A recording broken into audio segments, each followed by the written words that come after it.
teman-teman, selamat pagi Bu Kle. Kami dari kelompok 1. Di sini kami akan mempresentasikan materi mengenai understanding strategis.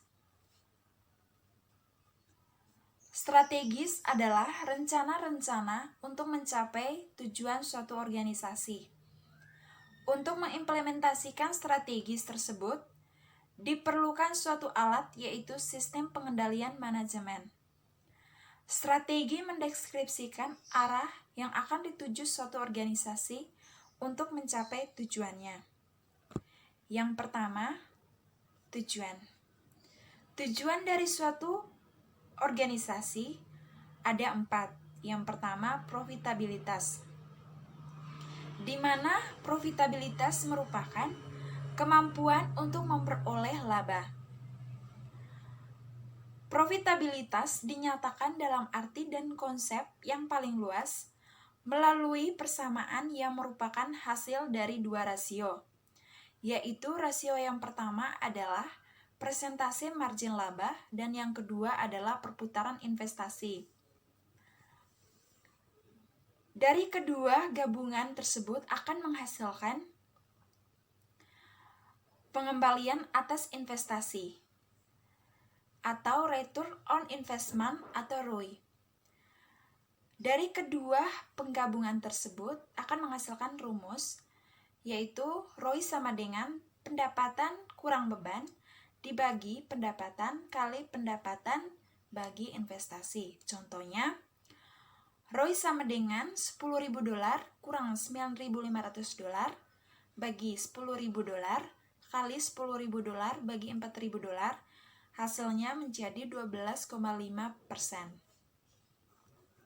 Tujuan yang kedua adalah memaksimalkan nilai pemegang saham. Tujuan yang semestinya bagi suatu perusahaan yang mencari laba adalah memaksimalkan nilai pemegang saham. Perusahaan meyakini bahwa untuk mencapai tingkat laba yang memuaskan adalah cara yang lebih baik dalam menetapkan tujuan perusahaan. Tujuan yang ketiga adalah risiko.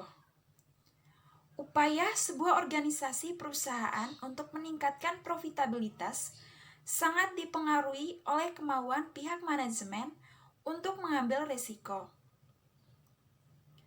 Tingkat pengembalian risiko sangat bervariasi, tergantung pada kepribadian atas masing-masing individu di jajaran manajemen.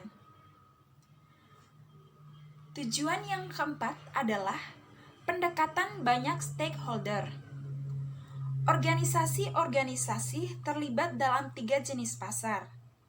Yang pertama, pasar modal atau capital market.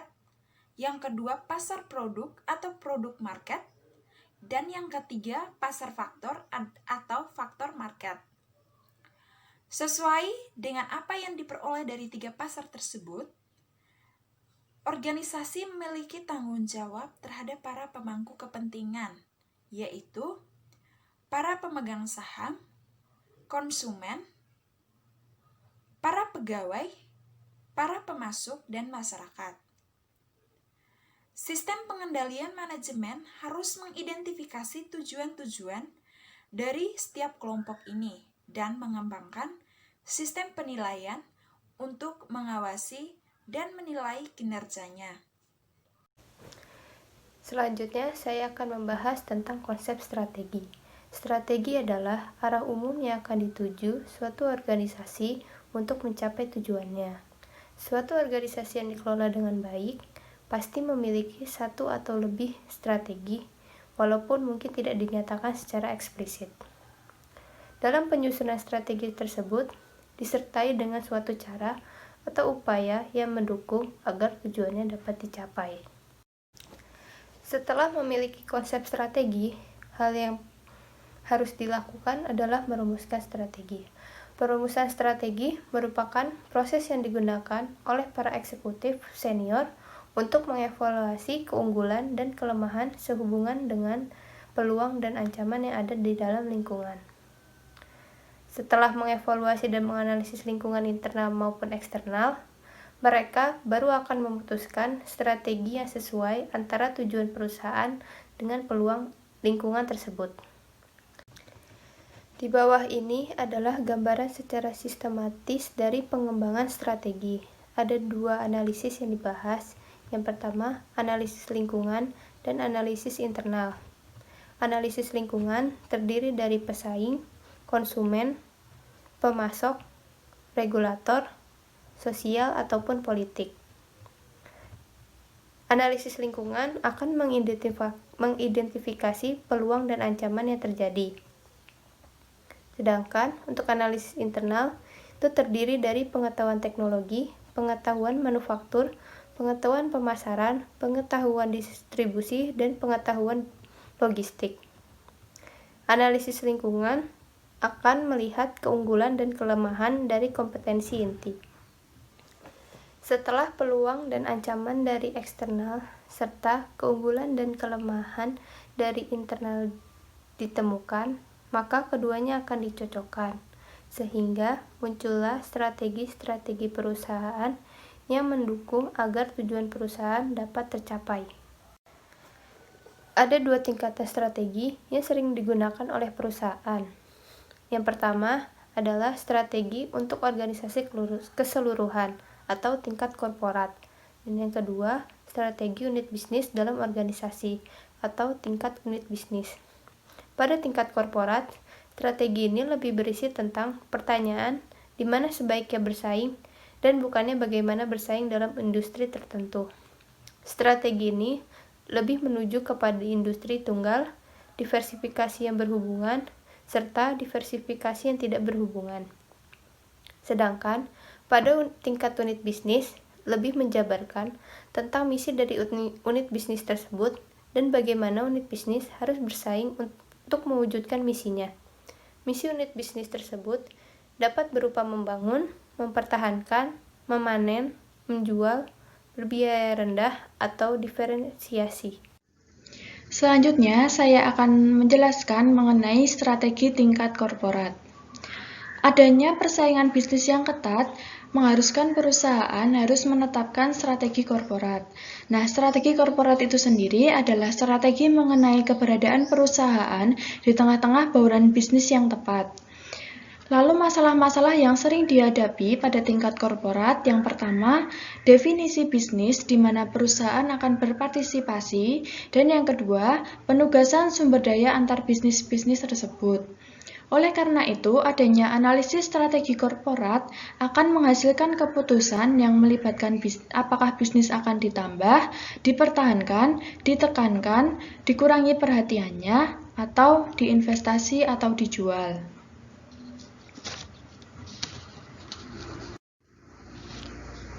Kemudian berkaitan dengan strategi tingkat korporat, perusahaan dapat diklasifikasikan menjadi 3 kategori. Yang pertama yaitu perusahaan industri tunggal, yang kedua perusahaan dengan diversifikasi yang berhubungan, yang ketiga perusahaan dengan diversifikasi yang tidak berhubungan. Yang pertama, perusahaan dengan industri tunggal, ini perusahaan yang beroperasi dalam satu lini bisnis. Sebagai contoh itu McDonald's. Kemudian yang kedua, perusahaan dengan diversifikasi yang berhubungan itu beroperasi dalam beberapa industri. Dan yang ketiga, perusahaan dengan diversifikasi yang tidak berhubungan itu beroperasi dalam bisnis yang tidak saling berhubungan satu sama lain, di mana hubungan unit-unit bisnisnya itu bersifat murni terkait dengan finansial atau keuangan.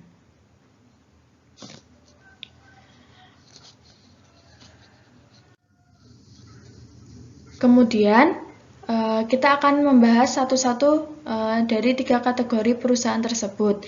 Yang pertama, perusahaan-perusahaan dengan industri tunggal. Nah, perusahaan ini menggunakan kompetensi intinya untuk mencapai pertumbuhan dalam industri tersebut.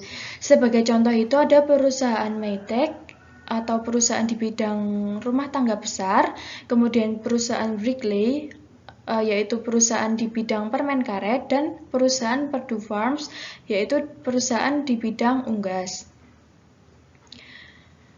Sebagai contoh lagi, ada satu perusahaan yaitu perusahaan Nucor yang mampu mencapai tingkat pertumbuhan sebesar 20% selama periode 38 tahun, yaitu dengan memfokuskan secara eksklusif pada industri baja, di mana perusahaan tersebut menggunakan 3 kompetensi intinya, yaitu pengetahuan dalam proses manufaktur, adopsi teknologi, dan pengetahuan dalam konstruksi pabrik. Lalu yang kedua, perusahaan dengan diversifikasi yang tidak berhubungan. Perusahaan ini mengacu pada hakikat bahwa hubungan sinergi operasi lintas unit bisnis yang didasarkan pada kompetensi inti dan pembagian sumber daya umum.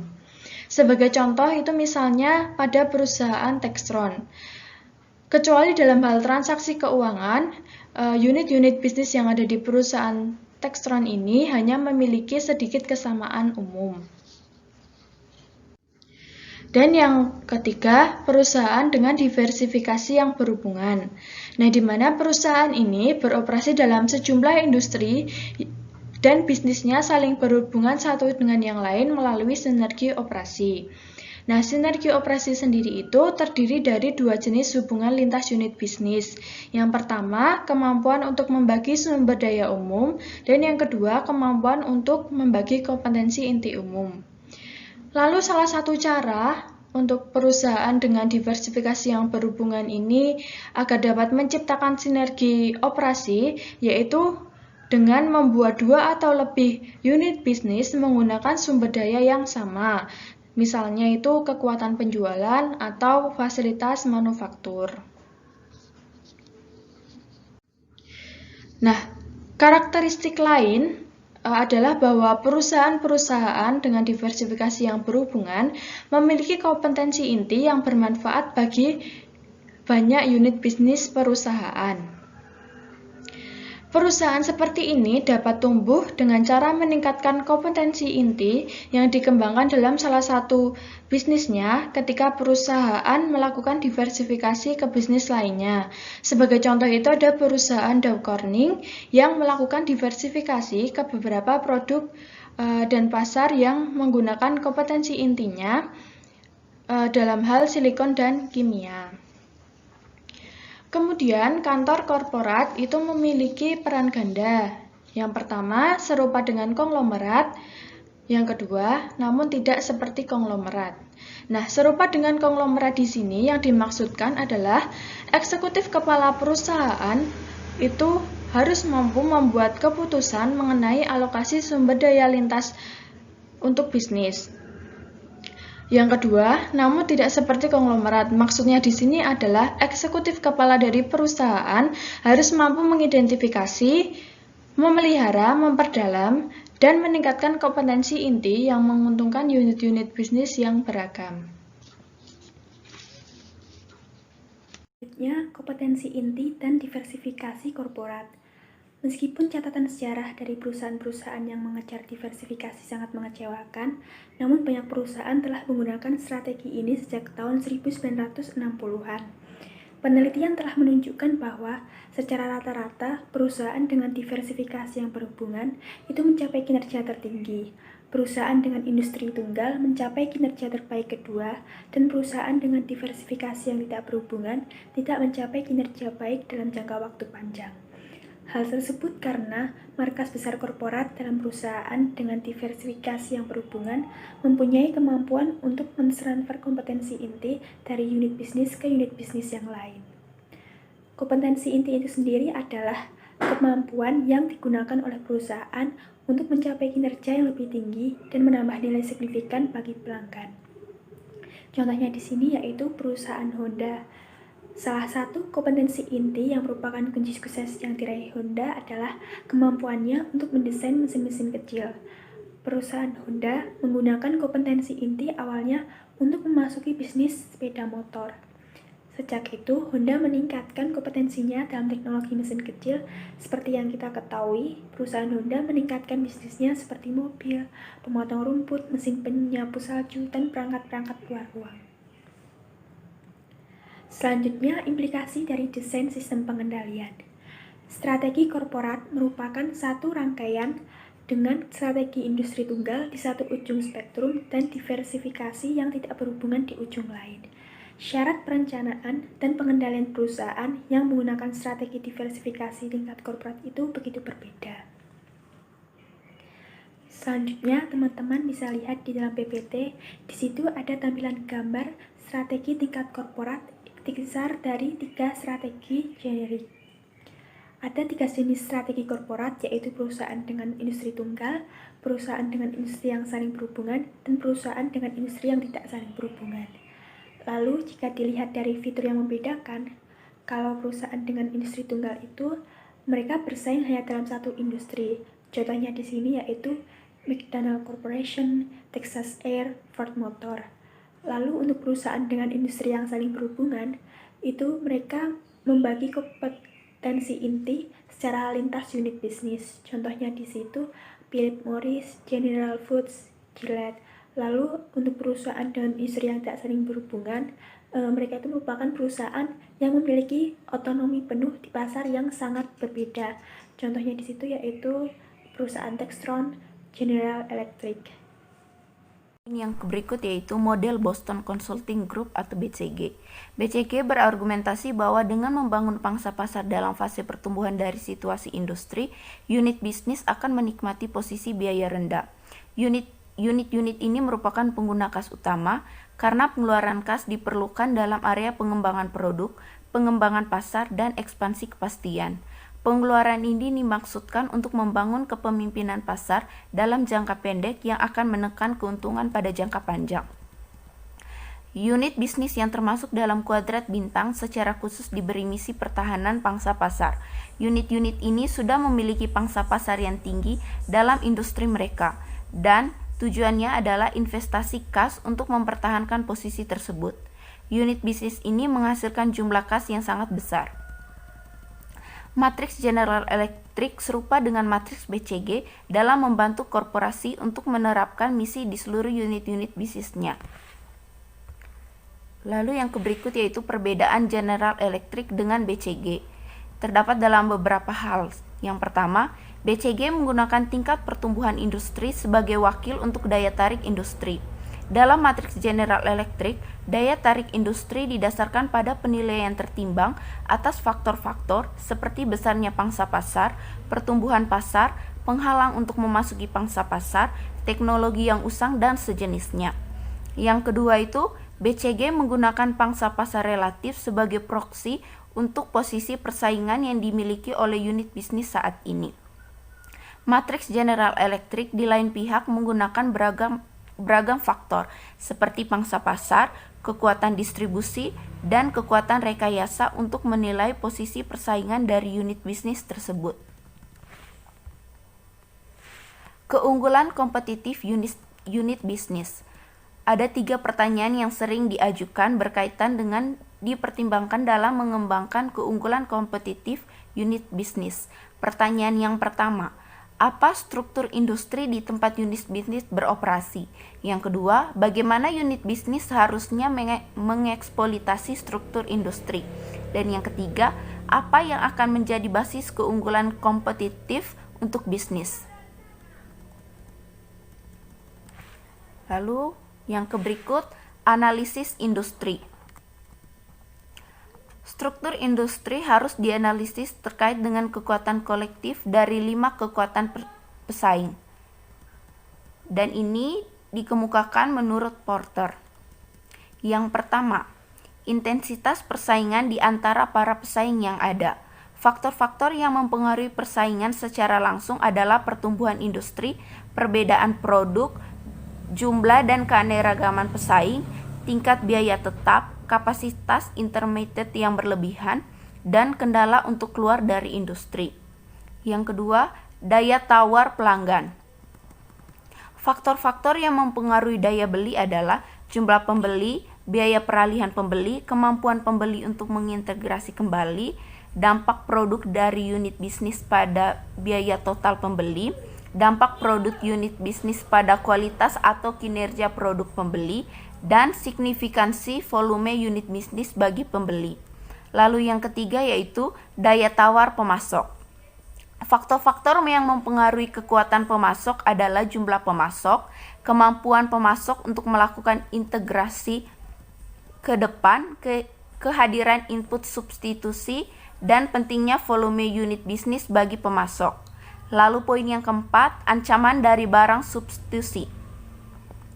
Faktor-faktor yang mempengaruhi ancaman barang substitusi adalah harga atau kinerja relatif bagi barang substitusi, biaya peralihan pembeli, dan kecenderungan pembeli untuk menggunakan barang substitusi. Lalu poin yang kelima, ancaman pendatang baru yang masuk industri. Faktor-faktor yang mempengaruhi kendala untuk masuk ke dalam industri adalah persyaratan modal, akses terhadap saluran distribusi, skala ekonomis, diferensiasi produk, kompleksitas teknologi dari produk atau proses, tindakan balasan yang diperkirakan dari perusahaan-perusahaan yang sudah ada, dan kebijakan pemerintah. Lalu poin yang berikut yaitu ada 3 observasi yang berkaitan dengan analisis industri. Yang pertama, semakin kuat 5 kekuatan persaingan tadi, semakin rendah kemungkinan profitabilitas dari industri tersebut. Lalu yang kedua, bergantung pada kekuatan relatif dari 5 kekuatan persaingan tadi. Lalu yang ketiga, memahami hakikat setiap kekuatan membantu perusahaan untuk merumuskan strategi yang efektif. Selanjutnya kita akan membahas strategi unit bisnis. Strategi unit bisnis berkenaan dengan bagaimana menciptakan dan memelihara keunggulan kompetitif dalam masing-masing industri yang telah dipilih oleh suatu perusahaan untuk berpartisipasi. Strategi unit bisnis bergantung pada 2 aspek yang saling berkaitan. Yang pertama, misinya, apakah tujuan keseluruhannya, dan yang kedua, keunggulan kompetitifnya. Bagaimana sebaiknya unit bisnis bersaing dalam industrinya untuk melaksanakan misinya. Dalam strategi unit bisnis, kita akan membahas tentang misi unit bisnis. Salah satu tugas dari manajemen senior dalam perusahaan dengan diversifikasi adalah mengalokasikan sumber daya. Tugas tersebut yakni membuat keputusan mengenai penggunaan kas yang dihasilkan dari beberapa unit bisnis untuk mendanai pertumbuhan dalam unit bisnis lain. Beberapa model perencanaan telah dikembangkan untuk membantu manajer tingkat korporat dalam mengalokasikan sumber daya secara efektif. Dari banyak model perencanaan, yang paling banyak digunakan adalah Boston Consulting Group's metrik pembagian pertumbuhan 2x2 dan General Electric Company, McKinsey & Company, matriks daya tarik industri kekuatan bisnis 3x3. Model-model ini berbeda dalam metodologi yang digunakan untuk mengembangkan misi yang paling tepat bagi berbagai unit bisnis. Namun, model-model tersebut mempunyai perangkat misi sama untuk dipilih. Perangkat misi itu terdiri dari yang pertama, bangun atau build. Misi ini menyiratkan tujuan menambah pangsa pasar bahkan dengan mengorbankan laba jangka pendek dan arus kas. Yang kedua, pertahankan atau hold. Misi strategis ini diarahkan pada perlindungan pangsa pasar unit bisnis dan posisi persaingan. Yang ketiga, panen atau harvest. Misi ini mempunyai tujuan memaksimalkan laba jangka pendek dan arus kas, bahkan dengan mengorbankan pangsa pasar. Yang keempat, divestasi atau divest. Misi ini menunjukkan suatu keputusan untuk mundur dari bisnis melalui proses likuidasi perlahan-lahan atau penjualan segera. Dalam model Boston Consulting Group atau BCG, setiap unit bisnis ditempatkan dalam salah satu dari 4 kategori. Menurut BCG, biaya per unit berkurang dengan tingkat yang dapat diprediksikan dengan jumlah unit yang dihasilkan dalam waktu tertentu atau pengalaman kumulatif. Kurva belajar merupakan alat analisis yang kuat, namun konsep tersebut memiliki beberapa keterbatasan seperti yang pertama, konsep tersebut berlaku pada produk yang tidak diferensiasikan. Yang kedua, dalam kondisi tertentu, peningkatan dalam teknologi proses mungkin mempunyai dampak yang lebih besar pada pengurangan biaya per unit dibandingkan dengan volume kumulatif itu sendiri. Yang ketiga, kerja keras yang agresif untuk mengurangi biaya melalui produksi terakumulasi dari barang yang terstandarisasi dapat menimbulkan hilangnya fleksibilitas di pasar. Yang keempat, komitmen pada konsep kurva belajar dapat sangat merugikan bila teknologi baru muncul dalam industri tersebut. Dan yang kelima, pengalaman bukanlah satu-satunya pemicu biaya. Pemicu lain yang mempengaruhi perilaku biaya adalah skala, lingkup, teknologi, dan kompleksitas. Selanjutnya yaitu keunggulan bersaing generik. Dua cara generik untuk merespon terhadap kesempatan dalam lingkungan eksternal dan mengembangkan keunggulan kompetitif yang berkesinambungan yaitu yang pertama biaya rendah. Kepemimpinan biaya dapat diperoleh melalui beberapa pendekatan seperti skala ekonomis dalam produksi, dampak kurva belajar, pengendalian biaya yang ketat, dan minimalisasi biaya. Atau dalam beberapa area seperti penelitian dan pengembangan, jasa, tenaga penjualan, atau periklanan. Yang kedua yaitu diferensiasi. Fokus utama strategi ini adalah melakukan diferensiasi penawaran produk yang dihasilkan oleh unit bisnis, sehingga menciptakan sesuatu yang dipandang oleh pelanggan sebagai sesuatu yang unik. Untuk contohnya sendiri yaitu seperti loyalitas merek pada Coca-Cola dan Pepsi-Cola. Selanjutnya juga ada pelayanan pelanggan yang unggul dari Nordstrom dalam retail. Untuk yang selanjutnya adalah analisis rantai nilai. Unit-unit bisnis dapat mengembangkan keunggulan kompetitif yang didasarkan pada biaya rendah, diferensiasi, maupun keduanya. Posisi persaingan yang paling menarik adalah mencapai cost-cum differentiation. Secara intuitif maupun teoritis, keunggulan kompetitif di pasar pada intinya berasal dari penyediaan nilai pelanggan lebih baik untuk biaya yang sama atau nilai pelanggan yang sama untuk biaya yang lebih rendah. Rantai keunggulan kompetitif tidak diperiksa secara berarti pada tingkat unit bisnis secara keseluruhan. Rantai nilai memisahkan perusahaan ke dalam kegiatan strategis yang berbeda. Selanjutnya pengertian dari rantai nilai. Rantai nilai adalah sekelompok kegiatan lengkap yang terlibat dalam suatu produk, mulai dari ekstraksi atau pemisahan bahan baku, dan berakhir dengan dukungan pasca pengiriman bagi pelanggan. Selanjutnya, analisis rantai nilai berusaha untuk menentukan di bagian mana dari operasi perusahaan, dari desain sampai distribusi, nilai pelanggan dapat ditambah ataupun juga dikurangi. Untuk setiap aktivitas bernilai tambah, pertanyaan kunci yang perlu diajukan adalah yang pertama, dapatkah kita mengurangi biaya dalam kegiatan ini dengan mempertahankan agar nilai atau pendapatan tetap konstan? Pertanyaan yang kedua, dapatkah kita menambah nilai atau pendapatan dalam kegiatan ini dengan mempertahankan biaya yang konstan? Yang ketiga, dapatkah kita mengurangi aktiva dalam kegiatan ini sementara mempertahankan biaya dan pendapatan tetap konstan? Dan yang paling penting adalah pertanyaan yang terakhir, dapatkah kita dapat melakukan ketiga pertanyaan di atas secara serentak? Kerangka rantai nilai adalah metode untuk membagi rantai tersebut dari bahan baku dasar sampai pelanggan pemakai akhir ke dalam kegiatan spesifik untuk dapat memahami perilaku biaya dan sumber diferensiasi. Analisis rantai nilai membantu perusahaan untuk memahami sistem penyaluran nilai. Tidak hanya bagian dari rantai nilai di tempat perusahaan tersebut beroperasi. Pemasok dan pelanggan, dan pemasok dari pemasok, serta pelanggan dari pelanggan mempunyai selisih keuntungan yang penting untuk diidentifikasi dalam memahami pembentukan posisi biaya atau diferensiasi perusahaan. Karena pelanggan pengguna akhir pada intinya membayar untuk semua selisih keuntungan sepanjang rantai nilai keseluruhan.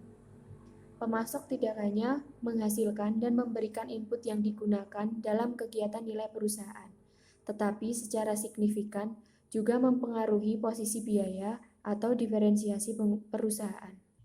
Tindakan pelanggan dapat memiliki dampak yang signifikan pada keunggulan biaya atau diferensiasi perusahaan. Sekian presentasi dari kelompok kami. Apabila ada kesalahan, kami mohon maaf yang sebesar-besarnya. Terima kasih.